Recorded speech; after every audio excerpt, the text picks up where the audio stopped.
Voilà. Donc, petite vidéo de présentation du S96 Pro, le dernier né de chez Doogee. Un téléphone étanche, voilà, au design qui ne laisse pas indifférent. On aime ou on n'aime pas, ça c'est clair. Donc un téléphone tout temps qui peut être utilisé, voilà, pour chuter, pour crapahuter, pour faire des photos sous l'eau, enfin bref, pour être utilisé comme téléphone de baroudeur sans risque de casse. Alors, le design, donc un mélange de caoutchouc et d'aluminium avec une seule entrée, voilà, pour le haut-parleur. Alors ça, c'est quand même assez intéressant parce qu'en réalité, la plupart des smartphones du genre en ont deux, mais il n'y en a qu'une des deux qui apporte du son. Quatre optiques à l'arrière, donc avec deux types de LED, ça on verra ça plus tard. Une LED, une caméra à l'avant, donc avec un design d'écran type goutte d'eau. On aime ou on n'aime pas. Moi personnellement, c'est pas mon préféré, mais malheureusement, c'est le seul qu'on ait pu se mettre sous la dent en ce moment. Donc la réapparition de la prise jack, ça c'est quand même super intéressant pour un téléphone baroudeur. Ça permet de l'utiliser sans avoir d'écouteurs Bluetooth. Ça fait moins de batterie à recharger quand on est dans des endroits extérieurs où on n'a pas forcément d'accès à une prise. C'est déjà un fil à la patte en moins. Autre point, bon, ça c'est un point négatif, il faudrait y faire attention. Les deux prises se retrouvent dans un emplacement, donc avec une trappe qui se verrouille pour éviter de prendre la flotte. Mais le problème, c'est que les prises sont très renfermées, voilà, dans leur emplacement. Et du coup, certaines voilà, prises USB assez larges, donc comme celle-ci, alors elles sont rares, mais ça arrive. Certaines de ces prises ne fonctionnent pas avec ce téléphone. Alors forcément, celle qui est fournie fonctionne, hein, ça heureusement. Mais moi personnellement, donc je suis passé à une marque qui s'appelle Baseus, une marque toute simple. Les câbles sont de bonne qualité et voilà, donc ça permet en fait d'avoir une prise de qualité qui permette de l'utiliser pour recharger ou transférer les données. Autre point, donc forcément la prise, le bouton qu'on retrouve assez souvent sur ce genre de téléphone, un bouton multifonction, et voilà, qui permet par exemple, me concernant, d'utiliser pour allumer la lampe de poche. Alors avant, c'était quand même assez fou, c'est-à-dire que sur d'autres téléphones comme le S88 que j'ai pu utiliser auparavant, le S88 en fait avait la même fonction. Le problème c'est que quand vous appuyez sur le bouton, en fait, ça n'allumait pas la lampe de poche, ça allumait l'application. Et ensuite, en allumant l'application, on pouvait appuyer sur le bouton pour démarrer la lampe de poche. Assez peu intuitif comme fonctionnalité. Là, voilà, Doogee a corrigé le tir. Moi, personnellement, j'en suis plus que content. Donc ensuite, le point négatif, donc c'est un téléphone à 300 €, voire moins. Donc c'est quand même un téléphone type flagship abordable. Alors, c'est pas un point négatif, mais c'est juste que forcément, il y a eu des petits sacrifices qui ont été faits. Et là, le sacrifice, le gros point qui peut faire hésiter certains en termes d'achat, c'est la résolution. La résolution de l'écran, malheureusement, n'est que HD. Alors, sur la plupart des téléphones actuels, voilà, HD, c'est pour un téléphone de gamme assez classique, donc dans des téléphones plus de 200 €. Il n'y a aucun téléphone HD encore. Alors j'étais assez déçu et ça m'a fait hésiter à l'acheter. Finalement, j'en tire quand même pas mal de bien parce que forcément qui dit HD contrairement à du Full HD dit moins de pixels à traiter. On est à peu près à 2 fois moins de pixels à traiter par rapport à un écran qui est Full HD.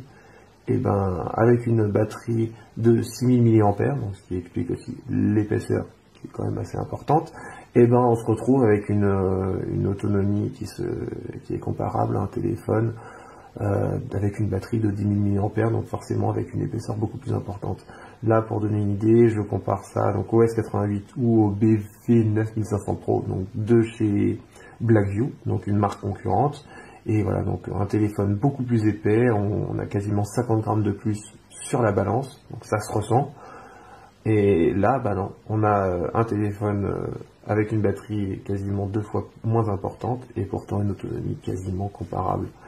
Pour donner une idée, voilà, donc moi j'utilise par exemple AccuBatterie pour gérer ma batterie. Alors, il y a 102 heures d'utilisation. La batterie, voilà, 75% de batterie utilisée, 8 heures d'écran avec en plus une utilisation avec la luminosité au maximum. Aucun problème. Voilà, donc 4 jours, voire même 5 jours d'utilisation et voilà, toujours autant de batterie. La possibilité de le recharger via l'arrière, donc sans fil. Alors bon, petit point à noter quand même, c'est que en sachant que le pad de recharge est un tout petit peu plus bas, personnellement, voilà, j'ai dû rehausser mon chargeur sans fil. C'est à noter.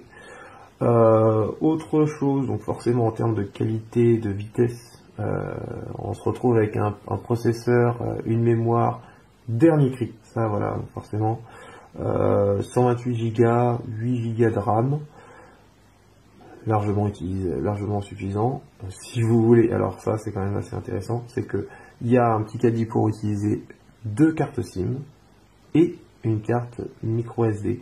La plupart en fait de ce genre de téléphone qui utilisent ces trappes là, en fait ils vous font choisir entre soit une carte SIM et une carte micro SD ou 2 cartes SIM. Là non, vous pouvez prendre 2 cartes SIM et une carte micro SD, il y a la place. Donc bon, voilà. La qualité de l'écran, on va y revenir quand même. En dehors du HD, il a quand même une luminosité excellente. Alors c'est pas le meilleur téléphone que j'ai pu utiliser jusque là. Le meilleur téléphone c'est le S60. Celui-là il battait tout le monde, utilisable en pleine journée sans aucun problème. Celui-ci, on est un petit peu moins lumineux, mais on est quand même beaucoup plus lumineux que la plupart des autres téléphones. Par exemple le BV 9500 était beaucoup moins lumineux.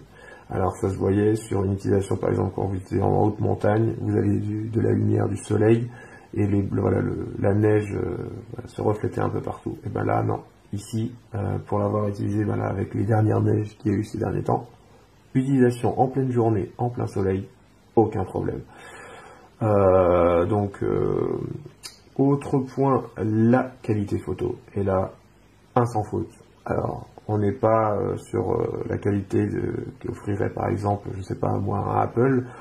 On a 4 capteurs à l'arrière, mais 4 capteurs qui sont utilisables. La plupart des téléphones comme ça, voilà, c'est une magouille design, on va dire. Ils disent voilà, on a 4 capteurs, mais en réalité il y en a 2 qui sont utilisables. Là non, donc il y a bien un capteur ultra grand angle avec, cerise sur le gâteau, la possibilité d'avoir la mise au point.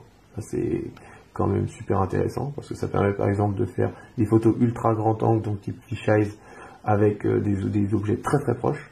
Un capteur photo classique, donc là c'est le même que celui qu'on retrouvait sur le S95, donc un capteur 48 mégapixels de taille 1,5 pouce, donc un petit peu plus grand que les autres, avec surtout, ça c'est un point très intéressant sur ce genre de téléphone, une qualité optique excellente bord à bord. Voilà, donc exploitable vraiment très très bien, aucun problème sur ce.